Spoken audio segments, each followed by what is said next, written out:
गांधी जिंदाबाद। ताली बजाते रहो, हाथ उठा के मैं राहुल गांधी जी आमंत्रित कराता हूं। आदरणीय राहुल गांधी जी आवे, हम सब लोग संबोधित करें। आदरणीय राहुल गांधी जी, राहुल गांधी जिंदाबाद, राहुल गांधी जिंदाबाद, राहुल गांधी जिंदाबाद, राहुल गांधी जिंदाबाद, राहुल गांधी जिंदाबाद, राहुल गांधी। धन्यवाद।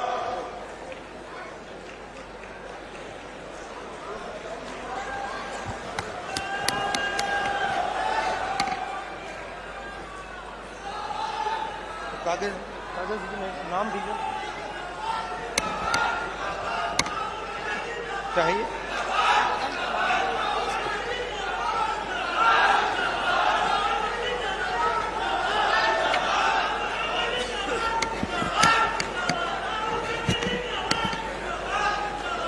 कुमारी शैलजा जी,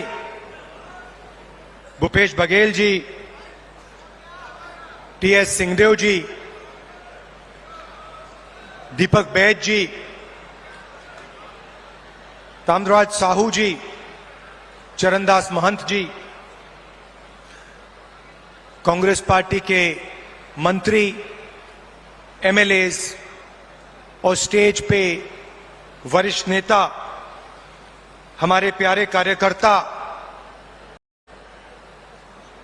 छत्तीसगढ़ के भाई और बहनों, प्रेस के हमारे मित्रों, आप सबका यहां बहुत बहुत स्वागत, नमस्कार।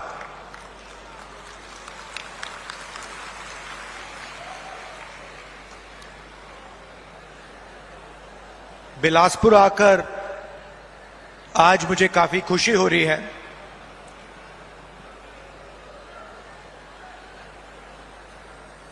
बैठा था और मुझे ये रिमोट कंट्रोल दिया गया और कहा कि देखिए, इस पे आप इसका बटन दबाइए। और जैसे ही हमने बटन दबाया तो हजारों करोड़ रुपए सीधे छत्तीसगढ़ के गरीब जनता के बैंक अकाउंट में गए।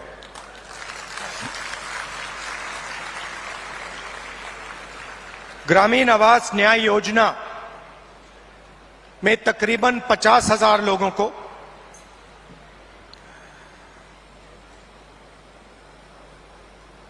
एक दो सेकंड में बैंक अकाउंट में पैसा मिला। पीएम आवास योजना में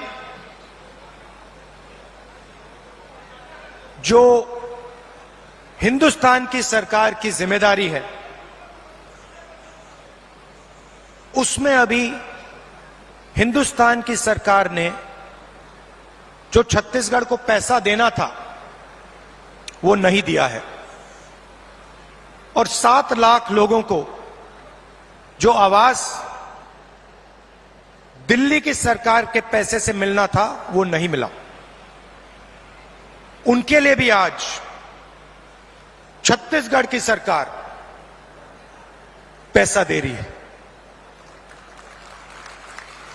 बहुत बार छत्तीसगढ़ की सरकार ने दिल्ली की सरकार से रिक्वेस्ट किया, आपकी जो जिम्मेदारी है उसे आप पूरा कीजिए, मगर दिल्ली की सरकार अपनी जिम्मेदारी नहीं निभाती है। आज तकरीबन 1200 करोड़ रुपए रिमोट कंट्रोल से आपके खाते में गया है और अगले 5 साल के अंदर छत्तीसगढ़ की सरकार 500 करोड़ रुपए ऐसे रिमोट कंट्रोल से आपके खातों में डालने जा रही है। हमने चुनाव में आपसे 2-3 वायदे किए थे। छोटे वायदे नहीं थे, छत्तीसगढ़ को बदलने वाले छत्तीसगढ़ की नींव को मजबूत करने वाले वायदे थे। किसानों का कर्जा माफ, बिजली बिल हाफ और 2,500 रुपए प्रति क्विंटल धान के लिए हमने ये वायदे किए और देश के प्रधानमंत्री नरेंद्र मोदी जी ने कहा कि कांग्रेस पार्टी इन वायदों को पूरा नहीं कर सकती है। सच्चाई आपके सामने है। हमने जो वायदे किए थे हमने उनको पूरा किया। किसान न्याय योजना में 21,000 करोड़ रुपए हमने छत्तीसगढ़ के किसानों को इनपुट सब्सिडी के माध्यम से दिया। जिन किसानों के पास जमीन नहीं थी उनको भी हम नहीं भूले। उनको 7,000 रुपए प्रति साल कांग्रेस पार्टी की सरकार ने छत्तीसगढ़ में दिया। आदिवासियों को एमएसपी फॉरेस्ट प्रोड्यूस के लिए और देश में सबसे बेहतर फॉरेस्ट राइट एक्ट का इंप्लीमेंटेशन छत्तीसगढ़ की सरकार ने किया। स्वास्थ्य में 5 लाख रुपए परिवार के लिए 70 लाख परिवारों को फायदा मिला। 380 अंग्रेजी के स्कूल खोले और 42,000 वैकेंसियां भरी। 1.3 लाख युवाओं को 2,500 रुपए महीना का दिया। यह आप जानते हो। दूसरी तरफ भी रिमोट कंट्रोल है। बीजेपी का रिमोट कंट्रोल, वो भी उसको ऐसे ही दबाते हैं, मगर हमने रिमोट कंट्रोल को कैमरा के सामने दबाया। बीजेपी छुपे छुपे रिमोट कंट्रोल दबाती है, नरेंद्र मोदी जी दबाते हैं। जैसे ही रिमोट कंट्रोल दबता है, एक तरफ अदानी जी को बंबई का एयरपोर्ट मिल जाता है, फिर से दबाते हैं, अदानी जी को रेलवेज का कॉन्ट्रैक्ट मिल जाता है, फिर दबाते हैं, इंफ्रास्ट्रक्चर मिल जाता है। तो 2 रिमोट कंट्रोल चल रहे हैं। ये हमारा वाला सबके सामने चलता है। हम इसको दबाते हैं, किसानों के खाते में पैसा जाता है। 2,500 रुपए क्विंटल धान में आपको मिलता है। अंग्रेजी स्कूल खुलते हैं, बीजेपी दबाती है, पब्लिक सेक्टर प्राइवेटाइज हो जाता है। आपका जल, जमीन, जंगल, उनका छुपे छुपे बटन दबता है, अदानी जी के हवाले हो जाता है।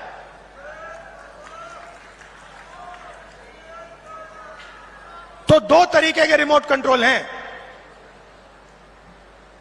अब मैंने उनके रिमोट कंट्रोल के बारे में पार्लियामेंट में बात उठाई। मैंने नरेंद्र मोदी जी से पूछा कि मोदी जी, आपका अदानी जी के साथ क्या रिश्ता है?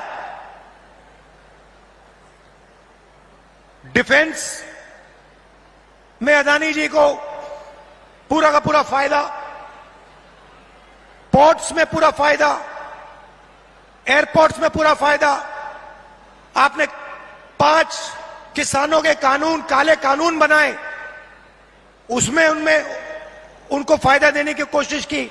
तो मैंने उनसे पूछा, नरेंद्र मोदी जी, आपका रिश्ता क्या है? उनके हवाई जहाज में आप जाते हो, रिश्ता क्या है? जवाब मिला, मेरी लोकसभा की सदस्यता रद्द कर दी।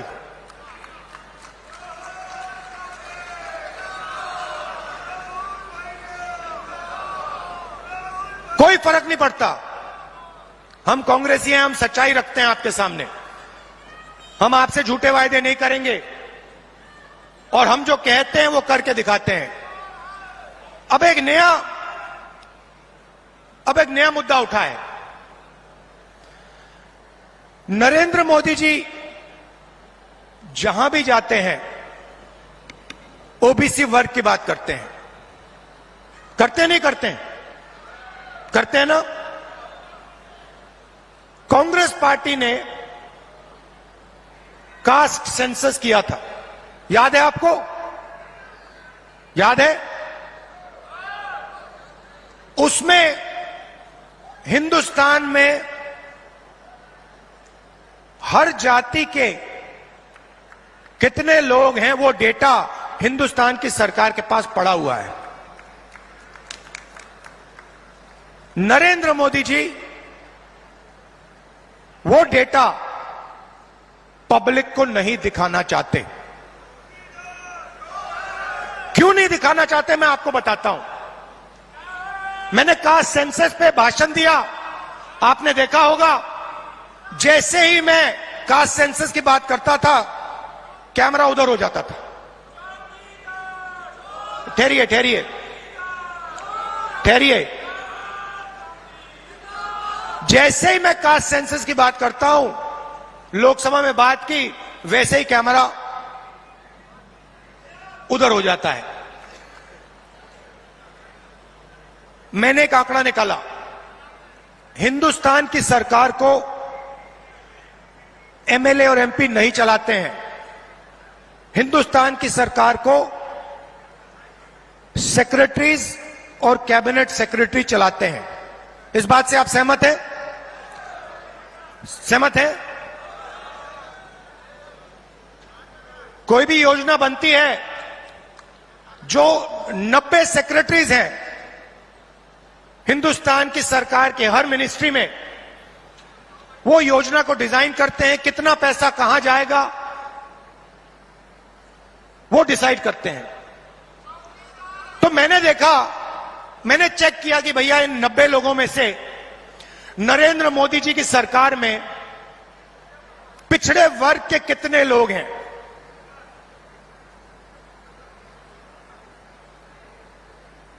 आप हिल जाओगे। 90 लोगों में से सिर्फ 3 लोग ओबीसी समाज के हैं, और वो 3 लोग हिंदुस्तान का सिर्फ 5% बजट कंट्रोल करते हैं। भाइयों और बहनों, क्या हिंदुस्तान में सिर्फ 5% ओबीसी है?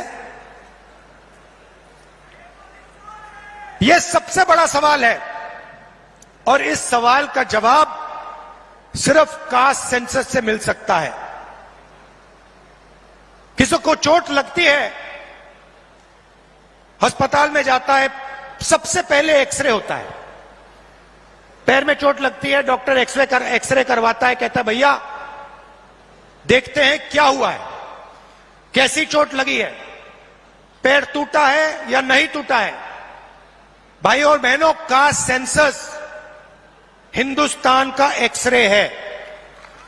इससे पूरे देश को पता लग जाएगा कि ओबीसी कितने हैं, दलित कितने हैं, आदिवासी कितने हैं, महिलाएं कितनी हैं, जनरल कास्ट के लोग कितने हैं।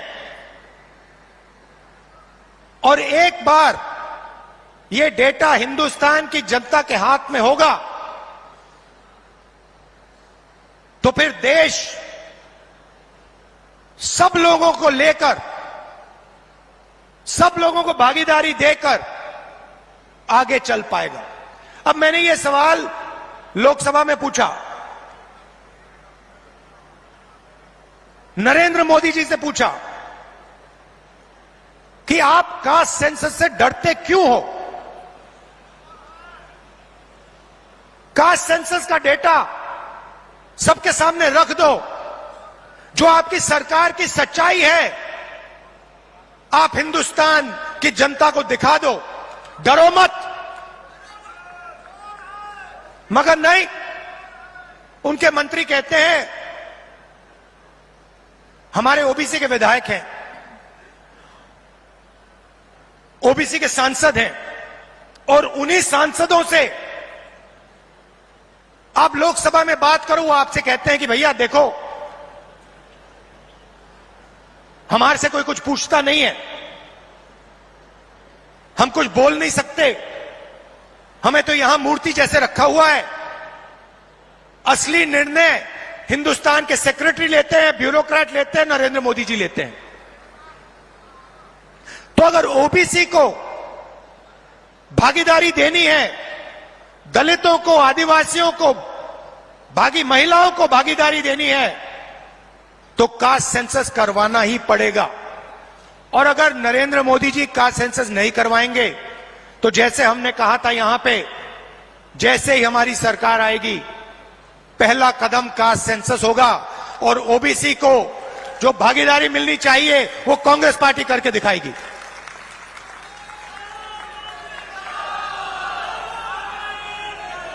आप सब यहां आए, दूर दूर से आए, हमारी बात सुनने आए, आपने अपना कीमती समय हमें दिया, इसके लिए दिल से बहुत बहुत धन्यवाद। और एक बात मैं कहना चाहता हूं, एक बात कहना चाहता हूं, देखिए कांग्रेस पार्टी जहां भी सरकार चलाती है, चाहे वो राजस्थान हो, हिमाचल हो, छत्तीसगढ़ हो, कर्नाटक हो, हम जनता की सरकार चलाते हैं। कर्नाटक में हमने 5 वायदे किए, ऐतिहासिक वायदे। चुनाव जीतने के एकदम बाद कैबिनेट ने 5 वायदे पूरे कर दिए। छत्तीसगढ़ में हमने वायदे किए थे, पहली कैबिनेट मीटिंग में हमने वायदे पूरे करे, और यही हमने हिमाचल में किया, यही हमने राजस्थान में किया। हम आपसे 15 लाख वाले झूठे वायदे नहीं करेंगे, और हमारा रिमोट कंट्रोल जो चलता है सबके सामने चलता है। हमारी अदानी जी की सरकार नहीं है, हमारी किसानों की, मजदूरों की, दलितों की, आदिवासियों की, पिछड़ों की, कमजोर वर्गों की सरकार है। बहुत बहुत धन्यवाद, नमस्कार, जय हिंद।